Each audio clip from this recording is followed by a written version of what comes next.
Assalamualaikum warahmatullahi wabarakatuh, sahabat diskusi hukum. Hari ini kita akan membahas tema tentang perjanjian sewa menyewa. Langsung saja kita simak penjelasannya. Sewa menyewa ini adalah suatu perjanjian konsensual di mana pihak yang satu mengikatkan diri untuk memberikan kepada pihak lain manfaat dari suatu barang. Hal ini berlaku selama waktu tertentu dengan pembayaran suatu harga yang disanggupi pembayarannya. Bisa dilihat pengertian ini di dalam pasal 1548 KUH Perdata.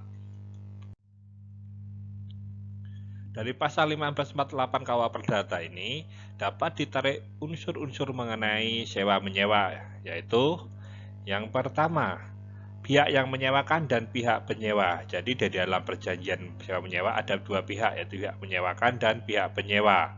Yang menyewakan adalah orang yang memiliki barang dan pihak penyewa adalah orang yang mengambil manfaat dari barang yang disewakan.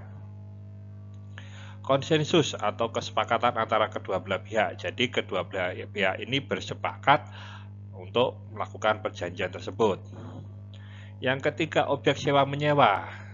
Objeknya ini bisa baik benda bergerak atau tidak bergerak. Kalau bergerak mungkin itu adalah sepeda motor, mobil. Kalau tidak bergerak adalah rumah, kamar, atau tanah, bangunan gitu. Nah, kewajiban dari pihak yang menyewakan untuk menyerahkan kenikmatan kepada pihak penyewa atas suatu benda. Jadi ada kewajiban dari pihak penyewa untuk menyerahkan, ya, untuk menyerahkan suatu barang yang untuk dinikmati manfaatnya dari si penyewa. Dan juga adalah kewajiban dari penyewa untuk menyerahkan pembayaran sejumlah uang kepada pihak yang menyewakan sebagaimana yang telah disepakati. Jadi ada 5 unsur mengenai perjanjian sewa menyewa. Bentuk perjanjian sewa menyewa ini bisa dilakukan secara lisan maupun tertulis. Karena tidak perjanjian bisa lisan ataupun tertulis, tetapi kalau tertulis itu lebih mudah untuk melakukan proses pembuktiannya ketika terjadi suatu permasalahan. Jika dalam bentuk tertulis, dapat ditentukan berakhir waktu perjanjian dalam perjanjiannya, dan di situ jika sudah habis tidak perlu lagi pemberitahuan pemberhentian karena para pihak sudah mengerti. Kalau untuk bentuk tidak tertulis, terkadang kan orang akan lupa sehingga perlu diingatkan bagaimana terkait dengan penjelasannya, terkait dengan perjanjian sewa menyewa ini mau diteruskan atau tidak, atau kapan berakhirnya. Nah, bisa dilihat di pasal 1570 KUH Perdata. Jadi kita lihat bagaimana kewajiban dari pihak yang menyewakan. Ini adalah pemilik barang. Kewajibannya apa? Bahwa yang pertama, menyerahkan barang yang disewakan kepada pihak penyewa. Tentu diserahkan barang yang disewa, rumahnya atau kamarnya. Memelihara barang yang disewakan itu hingga dapat dipakai. Jadi ditentukan dulu sampai barang itu bisa dipakai. Kalau rumahnya selesai, sudah jadi dan bisa ditempati.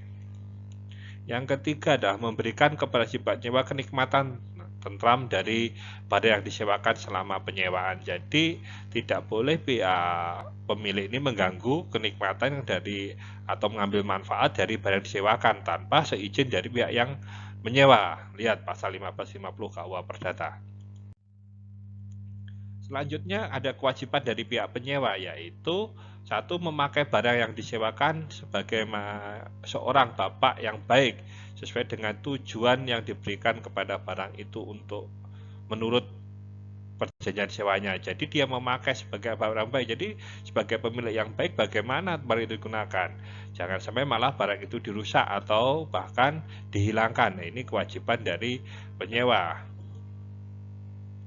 Yang keduanya adalah membayar harga sewa pada waktu yang ditentukan menurut perjanjian. Dia pasal 1560. Jadi dia berwajib menjaga itu dengan baik, tapi juga wajib membayar harga sewa yang telah ditentukan.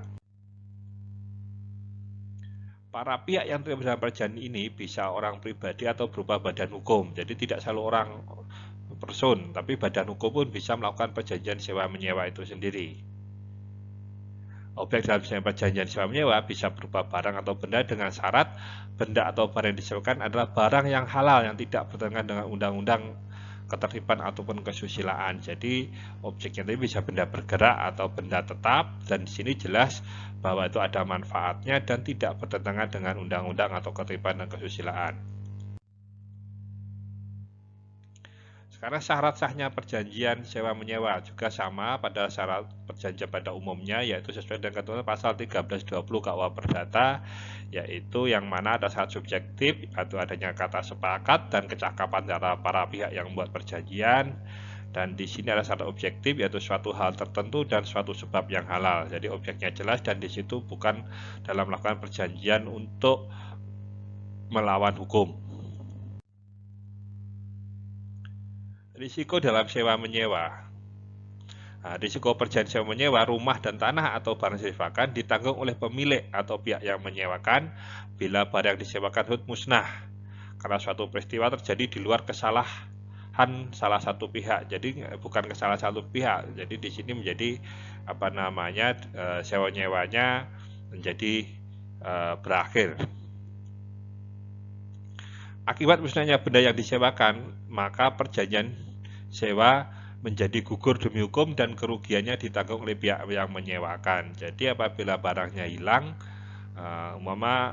rumah tiba-tiba rumahnya terbakar, ditinggal oleh pemiliknya karena ada tetangganya bakar atau terjadi terbakar, maka perjanjiannya gugur dan kerugian yang akan ditanggung oleh pihak yang menyewakan. Gitu. Lihat di pasal 1553 KUH Perdata.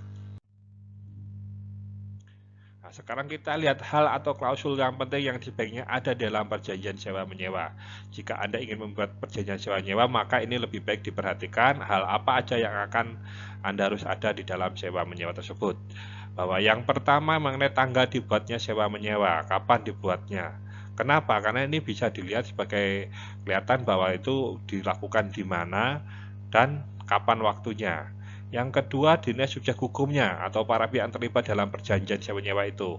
Diuraikanlah identitas lengkap yang dalam KTP itu, termasuk di situ juga dicantumkan kontak person atau yang dapat dihubungi, dan juga lampirkan juga fotokopi KTP-nya yang ada sebagai identitas tersebut, sehingga jelas apabila di kemudian hari terjadi suatu permasalahan.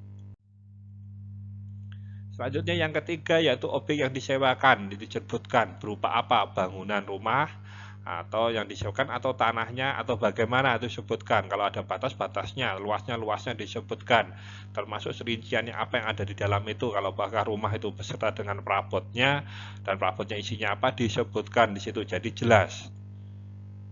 Yang keempat, jangka waktu sewa menyewa, kapan dimulai dan berakhir.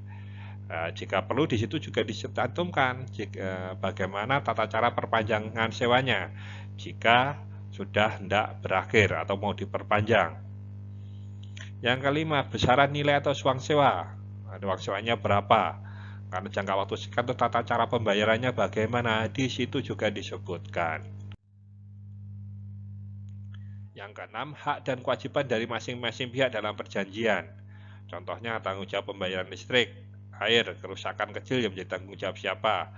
Contoh umpama keran air rusak di rumah, siapa yang mengganti, atau lampunya mati, tanggung jawab siapa, itu juga sudah ditentukan. Apabila rusaknya parah, plafonnya ceroboh, itu harus juga ditentukan siapa yang menjadi berwajib untuk melakukan pergantian. Syarat yang membatalkan perjanjian. Jadi batal perjanjian force majeure, keadaan di luar kemampuan para pihak, bencana alam, gempa, banjir, perang atau bagaimana, atau mungkin terjadi perbuatan melanggar hukum yang dilakukan oleh pihak penyewa, itu juga harus ditentukan. Yang delapan, larangan pada pihak penyewa, apa yang tidak boleh dilarang. Mengulang sewanya sampai dipindahkan ke pihak lain, itu nggak boleh, atau bisa ditentukan boleh sewa ulang ke orang lain tapi dengan persetujuan dari pihak pemilik. Mengubah bentuk bangunan tanpa persetujuan atau perlu persetujuan, kegiatan dengan hukum yang berlaku di Indonesia. Dan juga mekanisme penyelesaian jika terjadi perselisihan, bagaimana menyelesaikannya. Ditentukan jika meninggalkan tempat sewa tanpa pemberitahuan atau barang yang disewakan tidak dikemanakan, ini juga perlu. Kadang yang bersangkutan meninggalkan aja karena belum bayar sewa, tapi ternyata ada di dalamnya ini ada barang-barang milik dari penyewa. Ini mau dikemanakan, itu juga lebih baik ditentukan di dalam perjanjian sewa menyewa. Oke, itu tadi penjelasan dari kami. Saya ucapkan terima kasih. Tetap setia dengan channel Diskusi Hukum. Silahkan kalau ada pertanyaan, saran, dan masukan bisa disampaikan di kolom komentar. Kita diskusikan permasalahan-permasalahan dan semoga apa yang kita sampaikan bermanfaat buat kita semuanya. Sampai bertemu kembali di video kami yang akan datang.